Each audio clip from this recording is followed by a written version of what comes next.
Bismillahirrahmanirrahim. Assalamualaikum warahmatullahi wabarakatuh. Hari ini merupakan pertemuan terakhir dengan saya. Selanjutnya minggu depan akan dilanjutkan dengan dosen kedua.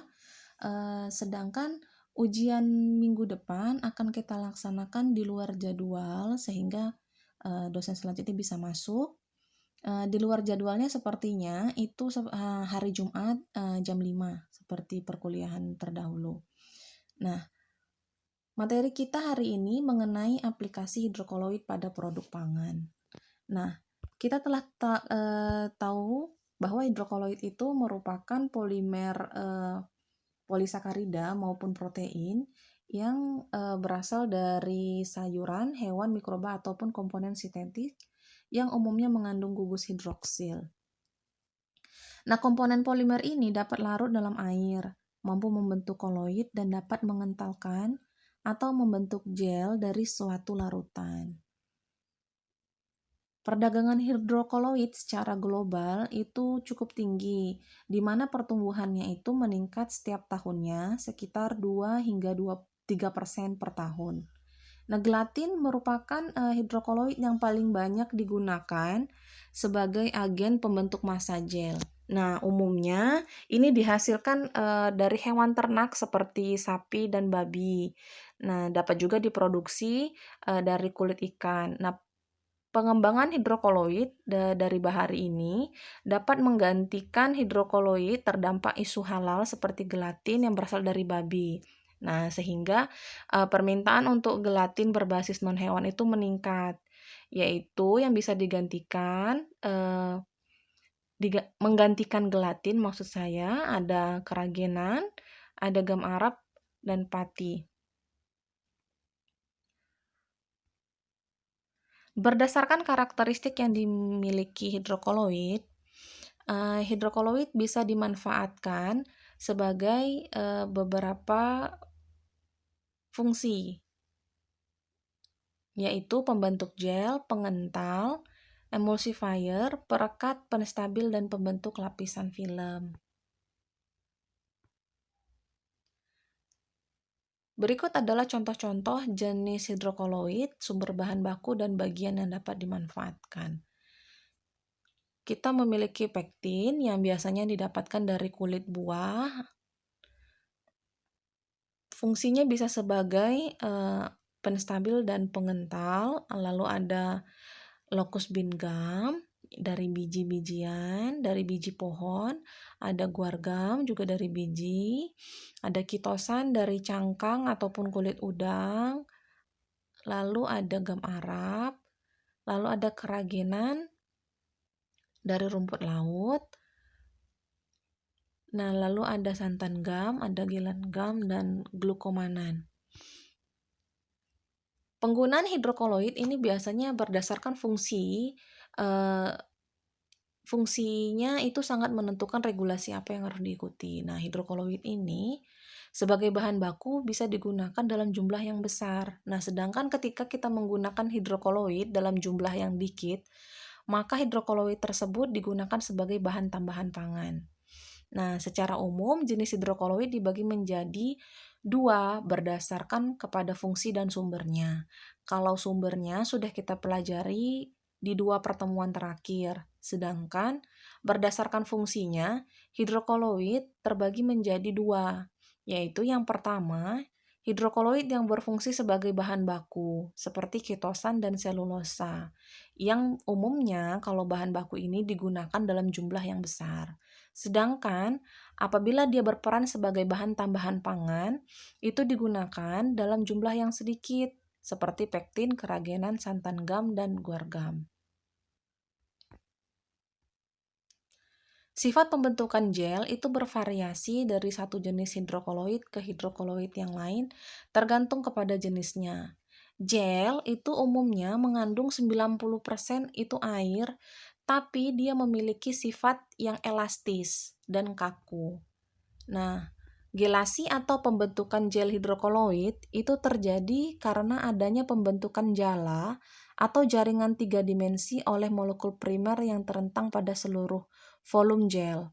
sehingga dia dapat memerangkap sejumlah air di dalam jala tersebut. Nah, terjadi ikatan silang pada polimer-polimer yang terdiri dari molekul rantai panjang membentuk bangunan 3 dimensi yang kontinu, sehingga molekul pelarut akan terjebak di antaranya. Nah, yang mengakibatkan strukturnya menjadi kaku dan rigid atau tegar. Pembentukan gel merupakan fenomena penggabungan atau pengikatan silang atau cross-linking dari rantai-rantai polimer membentuk jala kontinu 3 dimensi. Nanti selanjutnya kita akan bisa lihat mengenai teori-teori pembentukan gel. Nah, beberapa hidrokoloid itu bisa memberikan kekentalan yang tinggi itu pada konsentrasi yang sangat rendah. Kalau konsentrasinya rendah itu biasanya di bawah 1%. Nah, ini dia ada 3 teori yang menyatakan bagaimana teori pembentukan gel. Nah, yang pertama kita punya teori adsorpsi pelarut, boleh dicatat karena tidak akan saya berikan. Teori ini menyatakan bahwa gel terjadi sebagai akibat adsorpsi molekul pelarut oleh partikel terlarut selama pendinginan. Nah, kita contohnya aja, molekul pelarut di sini adalah air, sedangkan partikel terlarutnya itu adalah hidrokoloid yang kita gunakan. Nah, pembesaran partikel terjadi terus-menerus sehingga molekul zat terlarut yang telah membesar ya, bersinggungan dan tumpang tindih ya. Jadi misalnya tadi hidrokoloidnya tadi membengkak dia. Membengkak sehingga dia akan saling tumpang tindih, bersinggungan ya, melingkari satu sama lain sehingga seluruh sistem itu menjadi tetap dan kaku. Jadi dia partikel terlarutnya itu menyerap adsorpsi molekul pelarut airnya sehingga dia membengkak dan tumpang tindih.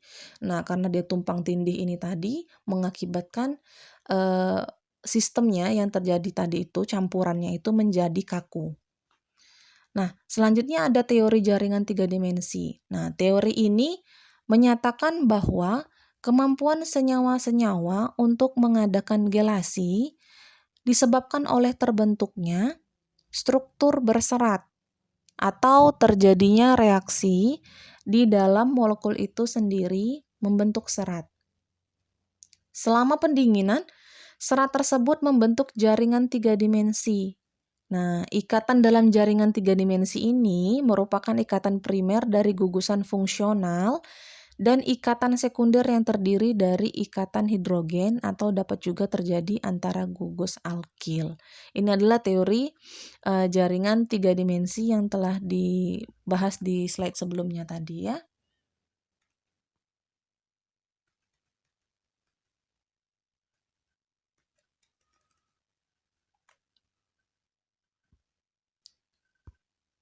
Nah, selanjutnya ada teori orientasi partikel.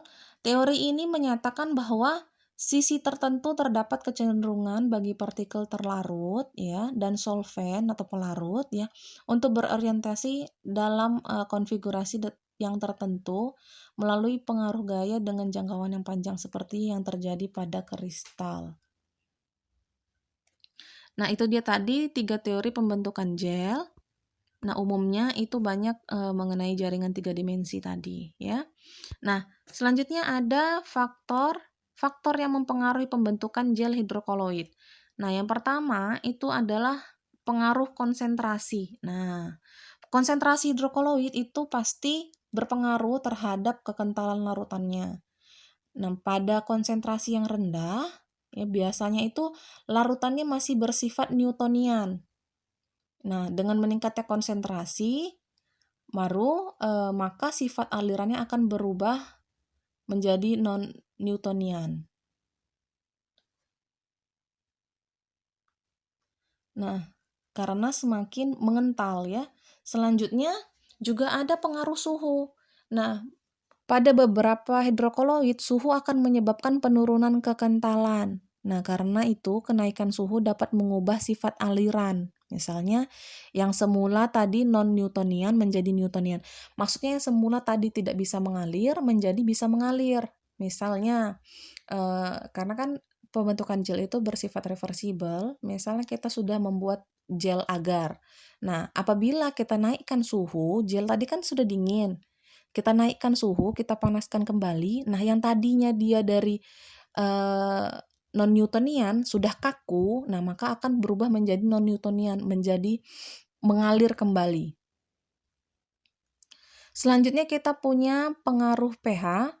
Nah, hidrokoloid pada umumnya akan membentuk gel dengan baik pada kisaran pH tertentu. Nah, hal ini ditunjukkan dengan terjadinya peningkatan kekentalan dengan meningkatnya pH sehingga mencapai titik tertentu dan kemudian akan semakin menurun apabila pH terus ditingkatkan. Jadi ada pH kritis pada saat pembentukan gel. Nah, makanya terkadang kalau contohnya aja selain untuk meningkatkan rasa, asam sitrat pada gel komersial, misalnya Nutrijel, nah itu juga untuk mempengaruhi kekakuan gel yang dihasilkan. Selanjutnya ada pengaruh ion. Beberapa jenis hidrokoloid membutuhkan ion-ion logam tertentu untuk membentuk gelnya.